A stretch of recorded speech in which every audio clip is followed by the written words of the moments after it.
My world isn't just the one I live in, it's the one I can also connect to. And you can find that you connect to people all over the globe. And it's easy because sometimes it just takes moving a little bit.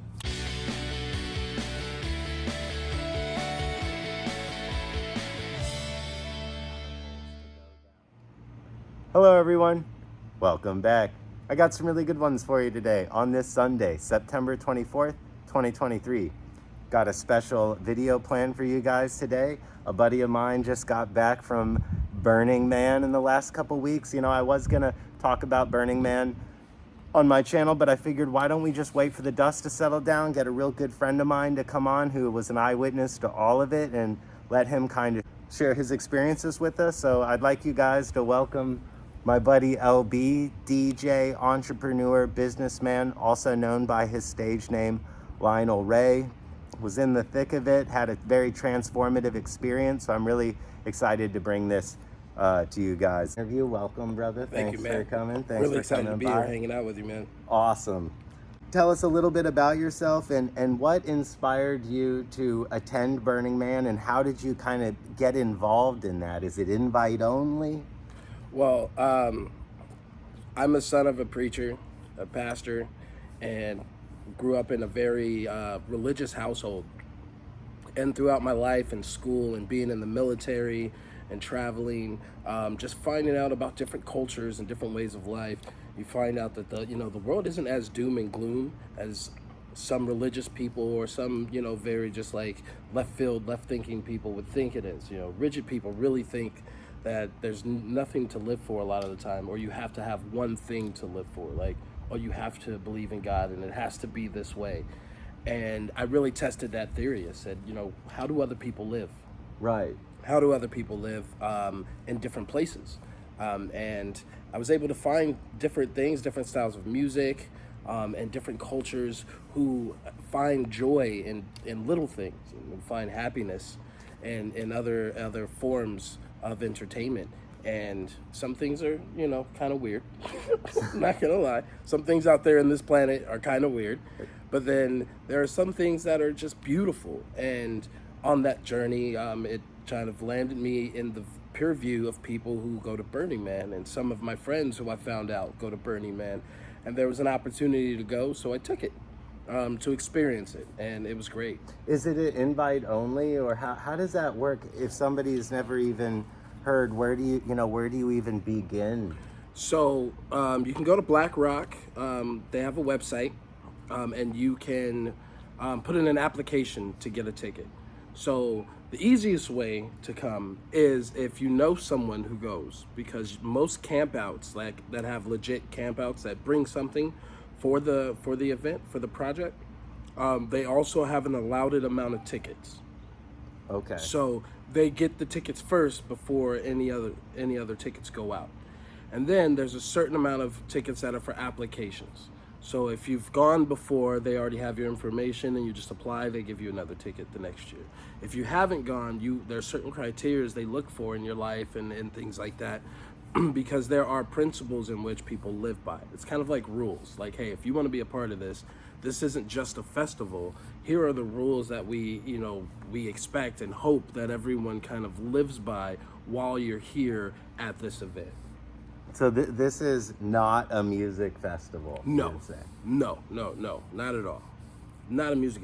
See, one of the major things between like this and let's say like an EDC or anything, where you can camp and you can hang out there. Same thing. You camp on, those are camping festivals. What makes this different is there's no one entity that is in charge of music.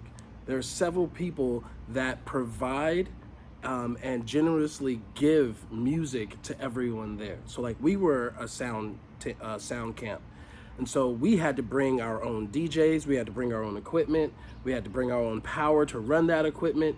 We had to pay for all of that stuff on our own and put a show on whenever we decided to put a show on.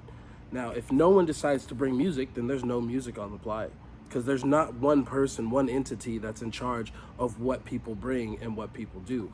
Also, there's no money on the playa. So when you go to somewhere like an EDC or you go to one of these festivals, you got $5 to $10 for a bottle of water. You know, anything you see from a vendor or something, you have to pay for it. The only currency at Burning Man are a story, a good hug, and good vibes. So you know, Wow. get to know someone, let someone get to know you, and usually they'll have something for you. I have so many gifts. So there's lots of giving, but it's not a transactional experience. Not at all. It's almost what's mine is yours and what's yours is mine. And each camp or club that descends upon the playa has their own responsibilities. Yeah. So your camp was music and kind of the Music, and then we had speakers that came out to do workshops, and then Okay. we have one special thing we do every year, and it's grilled cheese and buttons. So we had this button maker where people can come in and color and design their own button, and then we buttoned it up for them. And then we had our kitchen. We made over 600 full grilled cheese sandwiches that, of course, Wow. we cut in half and gave to anyone who just came by. So it sounds like you float around to these different camps. They have different things they're offering, whether it's like a grilled cheese lunch or a steak dinner or a Yeah. concert or maybe facilities for hygiene, right? So like Yeah. showering, I've never- anything you would find in a city. Yeah, it's so easy to literally wake up in the morning, find a camp that does breakfast, then after that find a bar so you can get a Bloody Mary, and then go somewhere and get a facial, or get, you know, they've got places that do like skincare or nail care. Go get your whatever you want, just like any other spa, and then go somewhere, find lunch, and then go find another bar, then another bar if you want to go bar hopping that's just got open music and Right. alcohol, and then go somewhere else and do something else. They had burlesque shows. It's anything you can imagine, you can find. You touched earlier on the principles. Like, what are some of the principles of Burning Man? Some of the principles of Burning Man are going to be radical inclusion, radical self-expression, radical participation, also immediacy. You know, if you want to do something, if there's something that you feel you want to get, you need to do it right now. You know, whether it's a pleasure thing or it's a like, oh, I should probably put up my tent because it's getting hot, or I should probably go sit down because I'm getting hot and I might get overheated. Immediacy. Do what you need to do to take It's care the of spark. yourself. So how did the environment and culture of Burning Man, how has that influenced your art individually? I'm a very positive, forward person. I believe in the glass being half full, and I think anything in life is easier to get through when you have support. One of the greatest things about Burning Man and the culture of the Burning Man culture is acceptance. It's so much easier to be nice to people when they already accept you because they accept themselves. You know, and when you walk into a room and no one's looking down at you because you look different, but everyone's looking up at you because you look different, and they want to know what makes you different, and they want to celebrate what makes you different. That's a real vibe shift. It's a vibe shift. You're in a room with someone who's wearing all pink, and a guy who might be gay, or a woman who might be, you know, whatever, and none of that stuff really matters. The surface stuff doesn't matter. The surface stuff of who you present yourself to be is the only thing that matters, and it's, hey, who are you? And you've got that. It's huge place. No, our camp alone, we had people from London, we had people from like Costa Rica and Mexico and stuff. We had, of course, people here from America and the States, California, Vegas, here in Arizona, like so many different places in the States. But from Hawaii, we had a couple of couples from Hawaii that were in our camp, Alaska, and of course, like I said, different countries overseas that are all part of our group. And that's just our group. There's entire camps that are all like, right behind us was a camp. Everyone was Canadian. Wow. Right down the street from them, there was, I think they were all from like they were all like Indian. Wow. There was another camp that was like Islamic type of like Right. Greek or something like that. Right. And there's the whole camp. Like Wow. they come out, they do their thing, and they go. And Wow. and it's so amazing to see and meet so many people from all over. We had this chick from Russia that was in our camp. She was amazing girl. That's a friend that I talk to every other day now through text or stuff over art and music and things that we bonded over. and I would have never met her. I wouldn't Right. have that friend if I If wouldn't those have- circumstances hadn't allowed it. Yeah, and it's like you find out how many people in this world think the same way you do and make you feel more normal, which can make you also feel more confident and make you feel more happy in life if you don't branch out to find new things, because you might be somewhere. And that's one of the best lessons that I learned from Burning Man. My world isn't just the one I live in. It's the one I can also connect to. And you can find that you connect to people all over the globe. And it's easy because sometimes it just takes moving a little bit. So radically open environment, Yeah. radically accepting environment, like beyond what anything the typical confines of regular society could hit you with. Yeah. It's a real, so not a music festival, guys. More like a pop-up city, a project, an environment that can only be fostered with a certain set of principles in a certain environment for a certain period of time. And when you've met all those criteria, you can kind of unlock this magically open and transformative mindset, I guess. So from the outside looking in, a lot of people might say, oh, it's just a music festival, or it's just idol worship out in the desert. And you mentioned at the very beginning, you're the son of a pastor. Yeah. Did I get? So what would you say to people that do come with serious concern that maybe it is something ungodly, or is that just coming from a place of not knowing? Or I would say two things. One, if you're a Christian or Catholic or anything like that, Jesus started his church in the street. He started off, in the street, preaching where people were, not behind walls, not being Right. afraid of what was Not going on in the world. not inside some institution He started somewhere. in the street with people. He went out and he grabbed Mm-hmm. people and he talked to them. He preached, and he didn't preach at them. He didn't yell at people. He was there, and he also didn't judge. All of religion says not to judge, to let judge be that, of the God or whoever you Beautiful. believe in. And this is a place that actually takes that on and believes in that. And it's about acceptance, which all religion says to come as you are, and then find salvation through your walk, not through the walk of someone else or through the judgment of someone else, through your own and through, what you look to get from that. And the thing is, there's so much growth that a person can make. We actually have a church of sort at Burning Man. It's called the Temple. Okay. And they spend months. It's a group of people who don't get paid for this time, who spend months designing and building a temple for people to come and worship with however faith they have, to lay to rest any past discretions or anything that they may be holding them back in life. Also to make peace with loved ones and things. When you go to this Wow. place, it's made out of wooden. It's a huge wooden, beautiful structure. And people can write stories on them. You can go and put pictures on them. Anybody that comes can add to this structure. And then at the very last night, they burn the whole thing down. And the burning, and the reason why they call it Burning Man and the burning of the man Yes. and the temple is for burning away all the things that you leave there. So it's just like in a church when they have like a revival night or anything, and you go somewhere and you're talking to your pastor or whatever, and someone has like a breakthrough. Mm-hmm. And there's epiphany, or there's just like some cleansing, and then they say to wash away your sins or to leave Right. things on the floor. Right. They get something up and they tell you to leave it there. Resolve it. Resolve everything. It's the same thing. It's the It's exact just same a thing very with the Burning Man. a very purist take on just resolution of the week. Yeah. Burning off everything. And that's what the Burning Man is for. Wow. You're supposed to leave everything at the man, then everything spiritual that has more depth, you can leave that at the temple.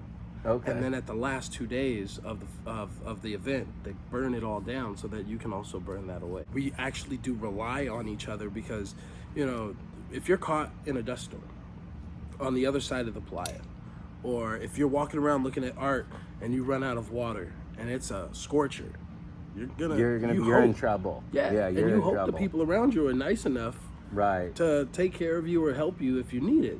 How often I know I have been in the situation where I'm caught on the side of the road or something happens and I'm like, man, all these people around, and it doesn't look like anyone is nice enough or wants to help me out, and I just need $2 to put in my gas tank so I can make it here to pick up $20 to fill my gas tank. And you're gonna find that in Burning Man, no problem. Burning Man, that's what it's about. But here, you're not gonna find any of that. Yeah, in this real world, it's hard to be yourself and sometimes to ask for help and to look at the positive side of things. But when you're in a place where that's all that everyone is doing, now, again, I don't want to paint the picture like it's just the best place in the world, which it really is.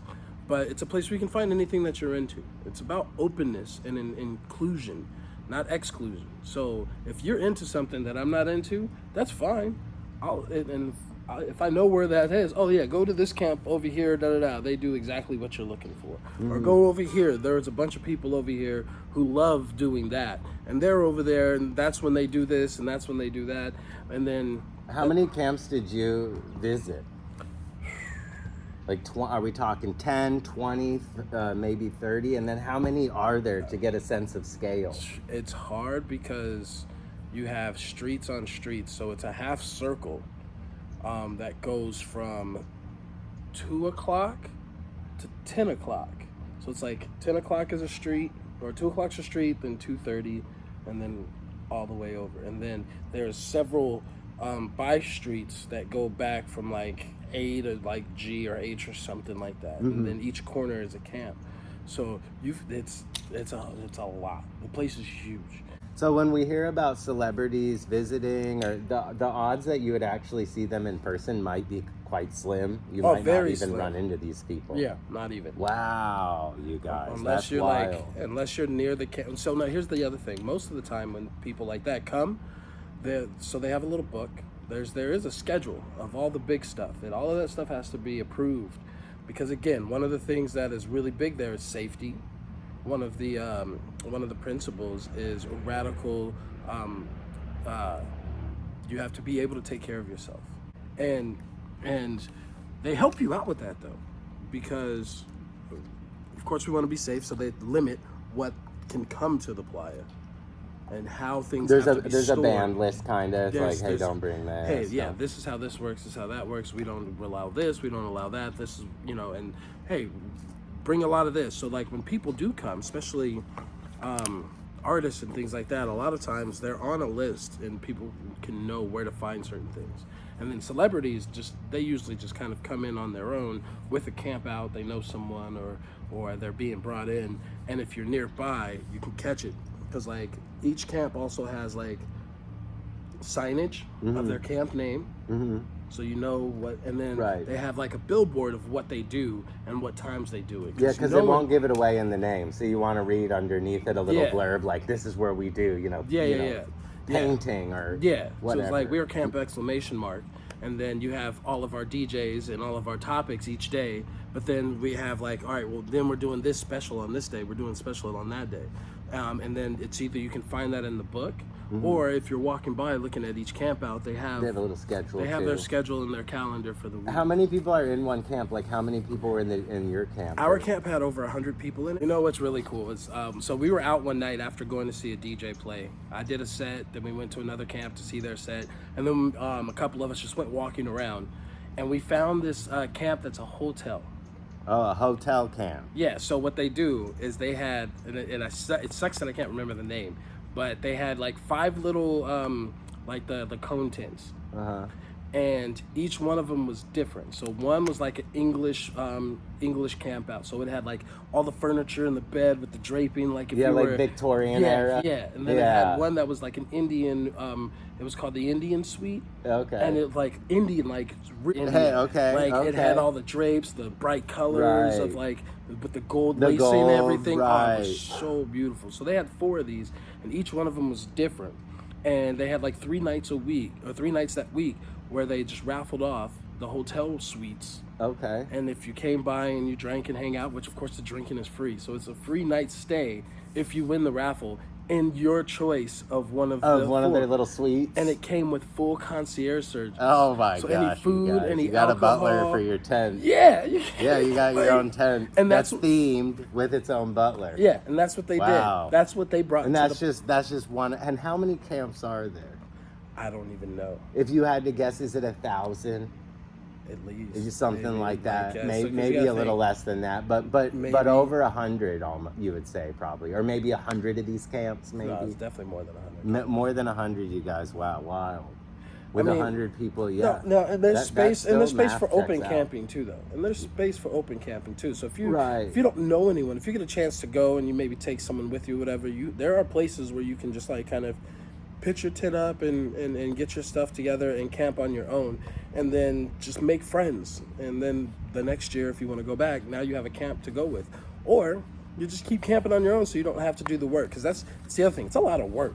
So what were your expectations going into Burning Man, and then how did that measure up with the reality and your actual experience? Well, I've been to a couple of I guess Burning Light events.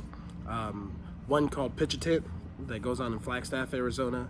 Another one that used to go on in Utah, called Don't Trip. And the groups of people that put those on are amazing people and put on a really, really, really good festival. And it kind of like can segue into a Burning Man. And so it's something that I was really wanting to do. So I went in with no expectations, because I was hoping, of course, it would be better than what I've experienced. And I wanted to be surprised. And I feel like a lot of times when you want something specifically, you can disappoint yourself. And I've never been to Burning Man, so I said, I'm gonna go see what Burning Man is before I have any expectations. So now, next year, I've got all these expectations. You're right. Because I've done all these things, and I'm like, I need to do this better, I need to do that better, I need to do this. Now I'm more excited than I was before, because I kind of got to see a small bit of it, and I want to see more. And it really did, like, for me, also help me to take some of that immediacy and some of that decision-making process, and it kind of like makes you feel like a kid. You know, when you're a kid, when a kid is hungry, they let you know. When a kid wants to go to sleep, they let you know. And they need to do that right now. It's not, oh, well, I gotta do this first, that first, later. It's like, no, this is what I need to do right now. This is what makes me happy to do right now. And getting back to that, get a factory reset to just like, kind of like defragging your mental hard drive, kind of getting rid of all the dead space, you know, and kind of condensing, cleaning up all your files. You gotta do it. You have to. I think everyone should do that at least. If you don't go to Burning Man, once a year, you should take some type of retreat or anything where you're spending a week, if not more, and you forget about the outside world. Like, you forget about your everyday life. Because after a couple of days and you're more worried about, oh, well, I've been here for a week and I got to do this, I got to do that. You get into that hustle and bustle of what you're doing, and you totally forget for a moment. And you're ruining the vibe. But the thing is, you create a new one for yourself. It's almost like, you ever go on vacation and you go back to work and you feel like your vacation wasn't long enough? Yes.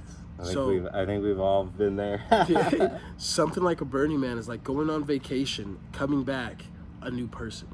Wow. And you come back like, wow, I was gone for a really long time. And it's like, no, it was just a week. It's like, but it feels like it was a long time. And you come back and you're like, I feel like I've been gone from this regular world forever. And you have to reacclimate back to this world. But the cool thing about this, you know, this whole experience is if you bring some of that stuff back with you, those expectations and the things that you find, like, it can help your everyday world be better. Okay. Because all I'm doing is looking for happiness. At this point. So a very transformative experience, and kind of brought you back a new person with a new outlook, and then the natural evolution of that is looking towards the next year and trying to improve on that. Yeah, what else I can gain from this, and what else I can give. You know, I want to learn more about myself now, because it's kind of a factory reset, like back to square one, like when I was a kid, how much I loved music, how much I loved playing and running around in the sand and just being outside and all these things. And I got a chance to be that kid again. You know, one of my best friends, Lars, said, man, do you remember the last time you went with a group of your friends and you built a fort, or went outside and, you know, pitched tents in your backyard and camped, or had your dad, if whoever had like a tree house, and you all went up in the tree house and you build up in when there. When you were 11, when you were 12. How come you can't do that when you're 25 or when you're 30? That's what Burning Man is. Gotcha. It was a bunch of us building a fort and partying and hanging out and then we build the fort down and we go back home, and we can't leave anything because if it's your mom's backyard, clean that mess before you go. Right. You know, it's the same thing. Awesome. So let's discuss the weather for this year, the elephant in the room. What was it like when you showed up, and then when did the rain really start to kick in? Just kind of, how did the week unfold? So I thought the playa was being extra special because I was coming this past year. I've been hearing stories about how hot and how dusty. Like, you get there and everyone is wearing goggles and masks, or they've got these wrapped around their necks so that they can cover up their faces because the dust storms come out of nowhere. And literally when we got there, it was right after like a really big rainstorm, and it was beautiful weather. It was still hot. Like, mind you, it's Nevada desert. It was hot, but clear, no big wind, dust storms or anything, and just hot enough to where, like, you work and then you go find some shade and you drink some water. You know, you bring your electrolytes, your liquid IVs or anything like that, so that, you know, heat stroke and exhaustion and dehydration is a big thing. So you want to make sure you're staying hydrated and you don't work too hard. But it was beautiful weather, beautiful, clear skies, beautiful nights. And then we got a little bit of rain. Now, it all dropped over a course of a couple hours, and it was a lot to drop. But, you know, to me, it's like common sense. It was like an inch in a few hours. It's probably like 2 inches. 2 inches. Yeah, like, Yeah. It was crazy. Was it a little like a flash flood, or was it really just rain and it got very muddy and it just didn't stop raining? Like, what just was rained, that like? got very muddy, and Okay. didn't stop raining. Now, if depending on where you were, because of course different elevations and stuff like that. Yeah, a little bit of micro some train. hills and stuff like that throughout the whole playa, because of So people you could have driving. been at the bottom of a little hill and you could have gotten Yeah, flooded you're out. probably You gonna would get have flooded needed out. to move, right? Yeah. But otherwise, it wasn't like rivers in the street. Now, again, it comes down to knowledge and safety. So, what's the first thing you do when rain is coming in and you're out in the desert? You turn all your electronics off and you pick them all up. Now, if you were unfortunate enough to get rained out, as far as what I saw, just about every camp out had vehicles or had trailers. So you bundle up with someone else and you get into a trailer, or you go into your vehicle. That way, if it is a thunderstorm or anything like that, you're in somewhere that's grounded and you're safe. Right. Like, you can be safe. What happened, and what a lot of the hoopla over the weather came from people who were panicking over wanting to leave at certain times. Mm-hmm. People had to catch a flight, maybe. Look, I get it. You want to take a vacation, you got 3 days. Burning Man is a type of experience that you want to be there from start to finish. You want to be there from start to finish. Now, if you have to leave, it'd be like any other time it would happen if you got stuck at your mom's house or anywhere else. You know, you got to change your flight. It might cost you some extra money, but one of the biggest things, and the reason why they were telling people to shelter in place and not to move around, is, for one, it's an empty lake bed. It's been empty for a long time. So that's sand. When it gets wet, it can turn into quicksand. It turns into a lake pretty quick, or the bottom of a lake. Yeah, it turns into the bottom of a lake. Really quick. So not only can that get people hurt, they can get people killed. Right. If you're driving around in a vehicle and your vehicle hydroplanes in a patch of mud and goes into a camp out where people are sleeping or trying to escape the rain and don't see you coming. And we're so fortunate nothing like even that close happened. to that happened. Did you see rampant illicit drug use? I mean, we all know that drugs play some role in these pop-up cities, these projects, these utopias, these festivals. So, you know, for somebody that says it's a bunch of high vagrants wandering around out in the desert, you know, what would you say to that? Is that correct? I will say, I can only speak to myself on what people do. And I can only say what I do. But what I saw, I didn't like. One thing is, anyone who goes to parties and does things like that, they all have that friend that spends half their time in the bathroom. Yeah. Now, if you know what that's doing in that bathroom, then you know. But if you don't see it, you can only speculate. And I will not speculate on anyone else. Fair enough. So I will say this. So not open degeneracy, No, really? not at all. I will say, again, Burning Man is a place of acceptance. And if you do a certain thing, or if you like a certain thing, you live a certain lifestyle, there's a way to comfortably and safely be whoever you are. Now, that is up to the individual. Right. Me personally, I spend most of my time on my bike. That's another thing. You know, you're riding around on your bike, and this city is huge. Like, you can't get too far if you're messed up. Yeah, because you got work to do too. You're running a camp. You gotta right? live. Yeah, and you have events to put on and obligations. And even if you're not, it's still work, because you got to set yourself up, and you have to live. If you're going to survive being in that desert, not only do you have to get up and drink water, you got to make sure you eat. Yep. You got to make sure, and then with how hustling and bustling the town is for that week, you want to be a part of other experiences. Yeah, you want to be plugged into that. So you're making friends. You don't want to be in some out of your mind state where you're not able to be a productive and functioning member of the project. Yeah. Awesome. Good deal. So the night, did it start raining at night, or how did that go down? It was like it was like towards the evening. Okay. It was like 2 days.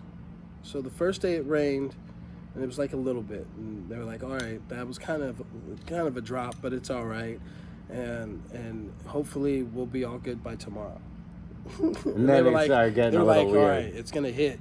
And we're looking, I'm like, hopefully it won't hit. So people starting to break stuff down, and you're like, oh no, I can see all of that. All of that too. Hopefully that's not. Nope, that's coming this way too. And it almost looked like there were clouds coming from every direction just to hit us. And it hit, and it dropped. And then the next day, the road was as hard as a brick in a lot of places, because if you didn't drive over it or anything, it just dried up. It seeped into the soil, and whatever else was there dried up because it's too hot. It's a desert. And, minus all the people who freaked out just because their time schedule, they went back to that normal. They were having fun, and then all of a sudden there was a little problem that they couldn't solve right away, and their brains went right back to normalcy of stressing instead of saying, look, I'm here, I'm safe, and home isn't going anywhere. So you really embraced the adversity and ran with it. It didn't... There's sayings like, there's no good without bad.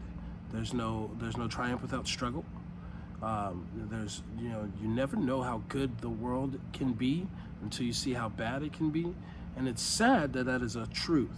But the great thing about being in an environment like that and realizing that truth is the little things that go wrong at Burning Man. Like, my phone overheated one time, and I thought my phone was broken. I lost some stuff, and someone told me, the playa will bring it back to you, no worries. And I'm like, all right, cool. But when you're around a bunch of people and no one is trying to steal from you, someone found it and was like, hey, whose is this? Wow. Oh, that's mine. Here you go. Somebody was like, look, just put your phone on a charger, sit it in the fridge, or sit it somewhere cool, and it'll turn on. The next day, turned on, fully charged. My phone still works. So there's a spirit of burners helping each other out, not stealing from one another. Yeah. So there. And that applied to the rain. That applied to getting out of there and leaving. Like, just be patient, because the last thing you want to do is overexcite or overstress and then ruin someone else's time, or even worse, hurting someone else. Right.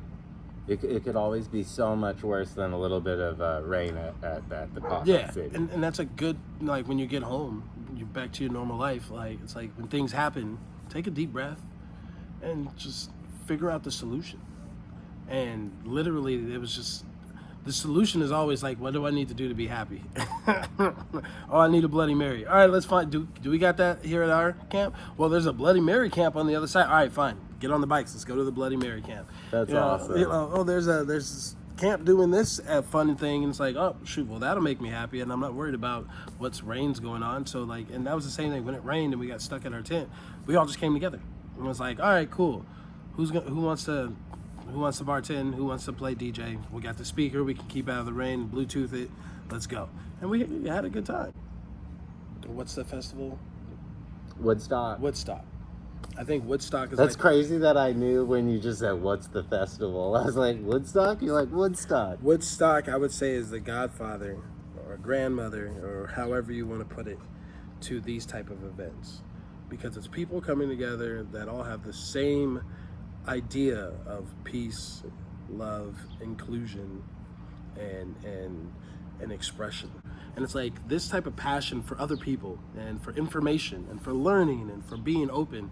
That's something that is innate in people that go to things like this. That's an innate thing in people like at Woodstock, because you had people of all races who were fighting against this just obtuse idea of separation.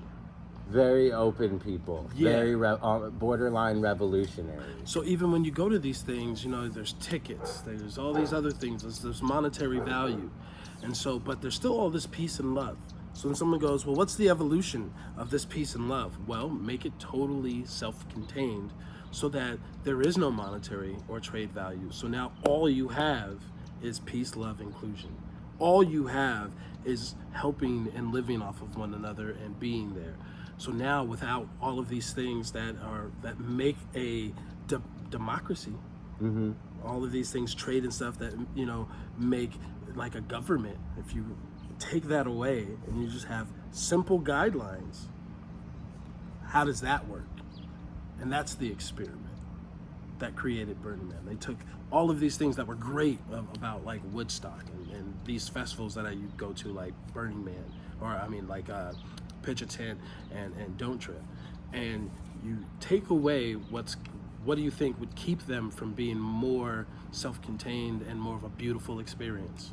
Well, if you got to worry about how much you have to spend or how much you have to barter for while you're there, and you have to think about protecting yourself and keeping what you bring to this yours, it keeps you from giving. But no, they say, look, what you pay for one in your ticket is police, because we need safety out there. The land itself, because the land has to be treated throughout the year so that it is somewhat safe. I imagine there are things they do outside of Burning Man to keep that whole area clean and clear, and safe for people to camp on. Do you think there's concern that after this year, next year could look a little... No. Okay, not a concern that it was maybe... Because there was abandoned equipment. I know the burners want to leave no trace. I get that. So that happens every year. These are the kind of people you want to make a mess and clean it up completely. So through my research, there's two things that happen every year. The first thing is people leaving stuff. People leave bikes and all these different things because they come from other countries. Especially given the rain, like I'm trying to give them a hall pass in a way. Well, here's the other thing, and here's number two. So they have services where they clear the playa. So things that get left there, which hopefully you don't want it to be your camp, because they keep a track. All right, so this camp is your camp. And if everything is here, that's a dirty camp. So you can get fined for that stuff. Oh, wow. So, but they have people that do clean up, make sure any stuff, equipment, bikes and stuff, leave the area. You don't want to be the person who left it, but they do. The second thing is, again, why they picked this barren land in the first place. There's always something that happens, whether it's a dust storm, whether it's a whiteout, which is like, you're not seeing your hand for your face because it's so much just picked up. If it's a really hot day and it's a scorcher and you're like, that can happen for sure. Or if it's a really cold night, it is a desert and you get a freeze night and you're like, wow, it was 120 degrees earlier. Now it's below, whatever. It only needs to go to 50 for you to be hypothermic in a desert. It's such a bone-chilling cold, the desert, when the sun disappears. So this year, we got beautiful weather. Yeah. And our only hardship, because there were no dust storms, there were no harsh whiteouts. I got caught in one little dust storm, lasted for like 5 minutes, and it was gone. Nobody heat stroking out. Nothing. It was just one thing. We got rain. You got the rain. So you got the rain. So what? Hopefully, if you prepared, which is radical reliance, it's built into the principles. You brought you some boots, or you brought a jacket or two. That'd have been a lifesaver. A pair of rubber boots for that would have been a lifesaver, dude. I brought a fur coat, just in case it got a little cold. A bunch of shorts to walk around in during the day, so it was hot. Had some mud boots, because I know monsoon season, sometimes it'll hit you, sometimes it don't. But if it hits you like it hit us this year, you're good. Just strap them up, straight to go. But then there was other people who were smart. And they were like, all right, cool. So I'm going to take my socks, put on some paper towel or something on, put another set of socks on, and then put a plastic bag. They were taking plastic bags from like grocery stores or like Ziplocs, and then tying those around the shoes. So now, it's harder for that mud to stick on the plastic. Yeah. Yeah, because the mud at Burning Man looked like it would stick to the bottom of your shoes, and then more mud would stick to the mud. Oh, so man. it was like I having literally a felt like racket. I had platform shoes. Yeah, like wow. 2-inch platform shoes. And it was around your whole shoe too. Yeah. Not just the bottom. Yeah, It'd be on yeah. the sides, on the top. Wherever that mud got, Just it would completely stick. caked in a 360. And then as you're walking around, it would actually start to dry. So then it would just cake on, and Oh you'd my have to like gosh. kick it off. That's Yeah, ridiculous, it was dude. fun. Burners, real burners, and real camping festival people. They like to camp. They like to be one with nature. Yes. They like to experience hanging out with other people. So you're more grassroots and you're more connected, and it's so much fun to be barefoot in the forest or in the desert when it's not too hot. A pop-up city with a very unique vibe and energy. That's Yeah. what I'm getting from this. Yeah. Not really music-centric, not No. really like a rave or it more of a just, you know, like you were saying, grassroots, kind of toes in the dirt. Yeah.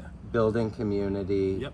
And leaving the outside world behind and being only left maybe with this list of principles that everyone's kind of united around. And, Yeah. and it just creates a vibe on its own that you just let, and then you wait till the vibe's kind of played out. You burn that vibe down. You take with you what needs to be taken, the permanent parts of you that are transformed by these experiences. You leave the rest, and then you rinse and repeat on the next festival. Yeah. But every year it's like adding a new layer. Think if you were playing Tetris, but there was no ceiling, and you just and then this one it's 2 and 3, and then now you have an L, and it switches, and it's always different because even with the same people there, sometimes people's camps move from this spot to that spot. Sometimes someone goes from doing music to doing something else. Dang. You know, What was your favorite camp? I mean, other than mine? Yeah, other than yours. Fair enough. Actually, this year I would give a shout out to Duck Pond. I saw a lot of good camps of friends of mine like Walter Warehouse and Ego Trip. There's a lot of great camps out there. But Duck Pond, they invited me to DJ for them, and I did their hip hop happy hour. I did a happy hour set for them, hanging out with them, and they made some of the best Bloody Marys. I had like 6 Bloody Marys while I was DJing over there. It was an awesome time. But their whole camp was amazing. They all came out and hung out with me while I was DJing. I brought some friends over. We partied together, and we went to 2 of their parties actually. Like in there, Duck Pond. Duck Pond is definitely where it's at, guys. That's that definitely camp one Burning Man, according to LB here. All right. Well, I think this has been a pretty informative interview / just hanging out, you guys. Nothing too crazy. But I'm really glad that you could sit down with me and we could kind of hash it out a little bit. Yeah, thank you so much for coming on, brother. We might bring you guys some more of these too. You know, LB and I have known each other for well over a decade, so there's really nothing that we can't discuss. And you know, I really enjoy music. I don't really talk a whole lot about music on my channel, but I think maybe we could sit down and just discuss music and culture more generally. I think that'd be dope. That'd be pretty awesome. So you guys, it was great hanging out with you. Thanks for joining me and LB. And we're going to give one more plug too. I'm going to leave in the description of this video a few links to LB's channel, his websites, art, business, he's got a lot of links to share for me, I'm sure, or more than one anyway. So if you get a chance to experience Burning Man or anything like it, camping festival, not an EDC, not one of these like commercial, not like find a Coachella. something. Not a Coachella. You know, you want to do something small, like maybe only 500 people max can go to this. Something really, really, really constrained on how many people can be there, and that's kind of like how you can see what it would be like. But everyone should do it once. You know, if you're gonna do anything that teaches you anything in life, whether it be good or bad, some things you can't choose, like an accident. Can't choose that experience, but you got to figure out a way to get through it. I say you might as well choose something that might give you some enlightenment. Put your feelers out there, guys. Look for something a little bit less in the mainstream as far as festivals. You know, there's something for everybody out there. There's so many things about Burning Man I still kind of wonder about, because it's just so far removed from what we're used to out in the real world, out here in Babylon. But You know, big thanks to LB, Lionel Ray, for coming on the channel. Huge supporters of his work and his business and his art. And we're just going to carry on with the plan of life, okay? Thanks for hanging out with us. Till next time.